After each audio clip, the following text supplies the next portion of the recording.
El siguiente video retoma los temas más relevantes para sus creadoras de las unidades de aprendizaje sobre propiedad y oficio de las palabras y sobre estructura del texto, retomando temas puntuales de morfología, sintaxis, el reconocimiento del término prescriptivo y descriptivo de la gramática, así como la cohesión y coherencia textual.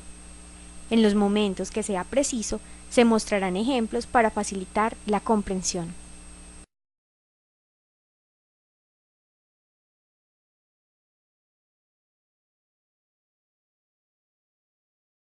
¿Qué es la morfología? Según la Real Academia Española, es parte de la gramática que se ocupa de la estructura de las palabras. Para entenderlo mejor desde el punto de vista lingüístico, morfología es parte de la lingüística que estudia los morfemas y las palabras con el fin de definir sus componentes y explicar los mecanismos de formación de nuevas unidades. Su objetivo es explicar la estructura de las palabras. De esta manera podría describir mecanismos de función de nuevas palabras.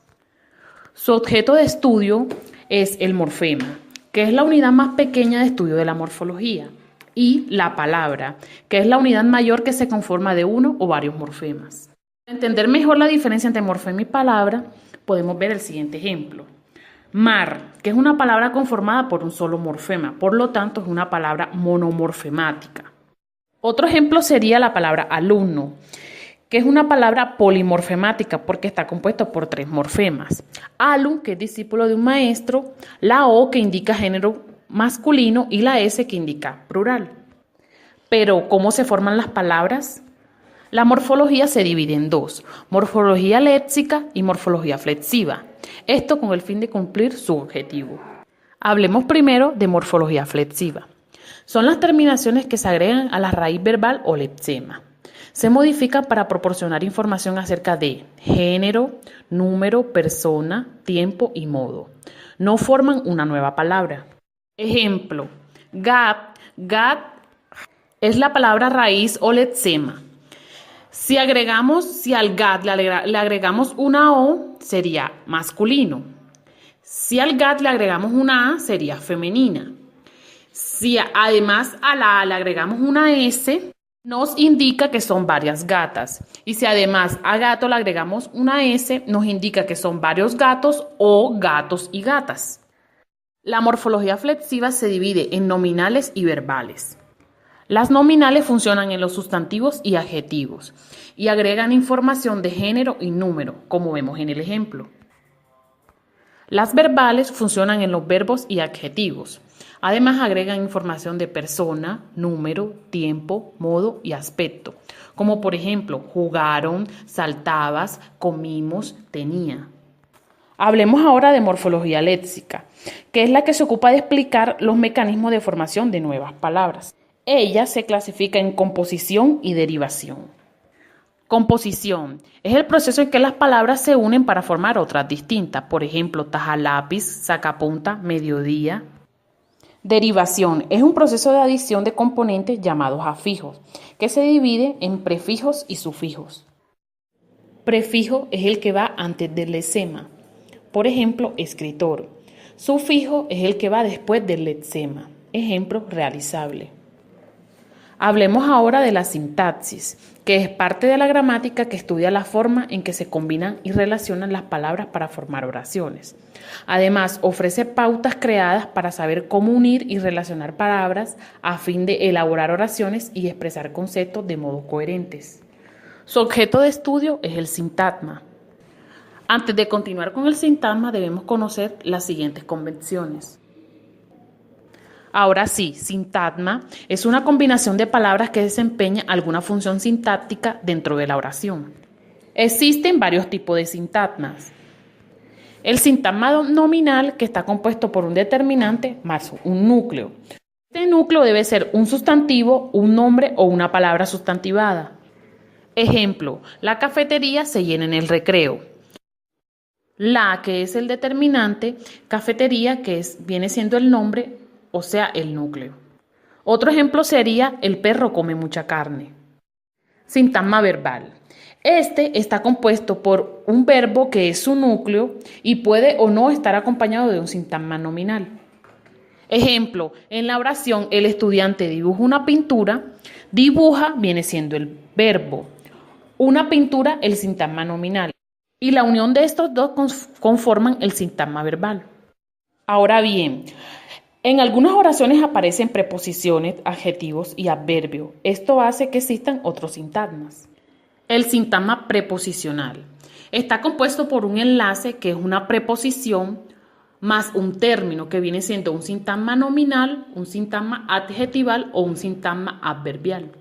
Ejemplo, el perro corre por la calle, por que sería la preposición, la calle que sería el sintagma nominal y la unión de estas dos sería el sintagma preposicional. El sintagma adjetival, que está conformado por un cuantificador más un núcleo más un complemento. Su núcleo es un adjetivo. Ejemplo, muy bueno para la salud. Muy, que viene siendo el cuantificador, bueno, que viene siendo el adjetivo, y para la salud, que es el complemento. El sintagma adverbial. Prácticamente es lo mismo que el sintagma adjetival, solamente que su núcleo es un adverbio. Ejemplo, muy lejos de su pueblo. Muy, un cuantificador, lejos, que es un adverbio, de su pueblo, que es el complemento. Todo lo anterior nos hace comprender la oración gramatical, que es la mínima unidad lingüística dotada de significado que comunica algo con independencia sintáctica con tonalidad propia. Esta está dividida en oración simple y oración compuesta. Oración simple consta de un sintagma nominal, que es el sujeto, y un sintagma verbal, que es el predicado. Ejemplo, esos perros estaban en la calle. Esos perros, que es el sintagma nominal, estaban en la calle, que es el sintagma verbal.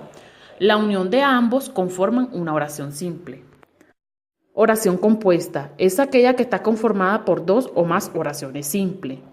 Ejemplo, de esperanza vive el hombre, pero muere de desilusiones. La primera oración sería de esperanza vive el hombre y la otra muere de desilusiones. La unión de estas dos a través de un nexo conforman una oración compuesta. La oración compuesta está dividida en coordinadas y subordinadas. Las coordinadas, que son aquellas que no presentan relaciones de dependencia sintáctica entre las preposiciones que la conforman. Ejemplo, Juan trabaja y Pedro estudia. Como podemos ver, ninguna oración depende de la otra. Subordinadas. En ellas una proposición desempeña una función sintáctica dentro de la otra. Ejemplo, Pepe es muy divertido cuando quiere. Como vemos, una depende de la otra. Ahora bien, existen tres tipos de oraciones compuestas subordinadas. Lo explicaremos con una oración simple. Veamos. Ejemplo, el médico mayor me dijo ayer su diagnóstico. Mayor, que quiere decir proposición subordinada adjetiva o de relativo. Ayer, proposición subordinada adverbial. Y diagnóstico, proposición subordinada sustantivada. Ahora revisaremos las dos corrientes que se han generado alrededor de la gramática. Empezamos con la gramática prescriptiva. Desde la antigüedad, pensadores latinos, hindúes y griegos desarrollaron completas y complejas gramáticas en las que se prescribía la manera como se debía usar la lengua, lo correcto o incorrecto. Esa gramática no fue considerada como ciencia sino hasta el siglo XIX. Dentro de sus principales críticas se encuentra que su manera impositiva desconoce las expresiones populares, dialécticas y grupales. Ante esa dificultad de la gramática prescriptiva, le sale al camino entonces la gramática moderna, conocida como gramática descriptiva. La gramática descriptiva se encarga entonces de describir y explicar el uso de la lengua. Se empieza a hablar de la lingüística, y ésta se enfoca al estudio del lenguaje, específicamente de lo morfosintáctico visto en la primera parte de este video. ¿Y la lengua española qué? En 1999, dos de los más importantes gramáticos contemporáneos, Ignacio Bosque y Violeta de Monte, editan la obra Gramática descriptiva de la lengua española, una obra colectiva en la que participan 73 autores con 78 capítulos divididos en 3 tomos. Esta obra es concebida como una gramática integral, entre otras porque cubre gran variedad de temas exhaustivamente seleccionados y porque se interesa en las variedades sintácticas. Ahora bien, revisaremos el texto y su escritura. Ya vimos en la parte anterior de este video ciertos elementos que le dan forma a la oración. Ahora veremos dos que son fundamentales para la organización y el sentido del texto. Esos dos elementos se tratan de la cohesión y la coherencia. Por cohesión se entiende la propiedad textual por la que los diferentes elementos del texto se unen como unidades trabadas mediante diversos mecanismos de orden gramatical, léxico, fonético y gráfico. Y, por coherencia, es definida entonces como una unidad global de sentido textual. Desde este punto, debemos recordar que el sentido es algo que se construye desde lo social, desde lo cultural, que hace parte del conocimiento que un grupo de personas comparten. Por esto es que para que un texto sea coherente se necesita un conocimiento compartido. Para que un texto sea coherente debe haber un conocimiento compartido entre el emisor y el destinatario. Por ejemplo, una noticia de prensa en la que se dé por supuesto que el periodista puede volar a merced de sus propias fuerzas, presentará altos problemas de coherencia. Pero esos problemas dejarán de existir en ese texto si en lugar de ser una noticia, se trata, por ejemplo, de una crítica de una película en cuyo guión se permite la aparición de unos seres con esos superpoderes. Así pues, es importante aclarar que ese conocimiento que se comparte puede ser aplicado tanto al mundo real como a un mundo imaginario.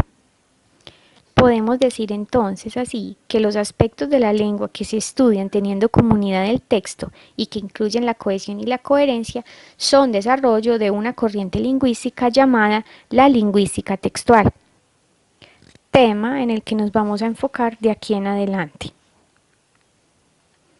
Hasta este punto entonces hemos hablado de los aspectos que conforman el tema de la escritura, desde la parte morfológica hasta el orden de las oraciones para expresar ideas claras. Sin embargo, el texto se constituye de infinitas oraciones, lo que hace necesario hacer uso de la cohesión y la coherencia para convertir todas esas fichas individuales en un todo debidamente estructurado. Pero entonces, ¿qué pasa en las escuelas? Estos temas no son ajenos al día a día de las escuelas, hacen parte de sus planes de área, pero la realidad muestra que los estudiantes se encuentran con múltiples problemas a la hora de enfrentarse al texto durante todo el periodo de educación, tanto básica, secundaria, media e incluso en la universitaria. ¿Qué hacer entonces? Debemos cambiar el enfoque que se le ha venido dando a la enseñanza de la lectoescritura.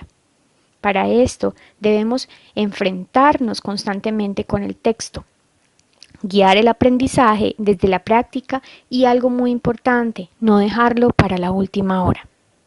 Se hace necesaria la intensificación de los procesos de enseñanza, de lectura y escritura, basados en la práctica más que en la teoría, con textos amplios, no fragmentados y adecuados a los intereses de los estudiantes, que permitan desarrollar competencias de lectoescritura para la vida académica y la capacidad intelectual de estudiantes universitarios, que sean acordes a las exigencias de la época y las necesidades profesionales.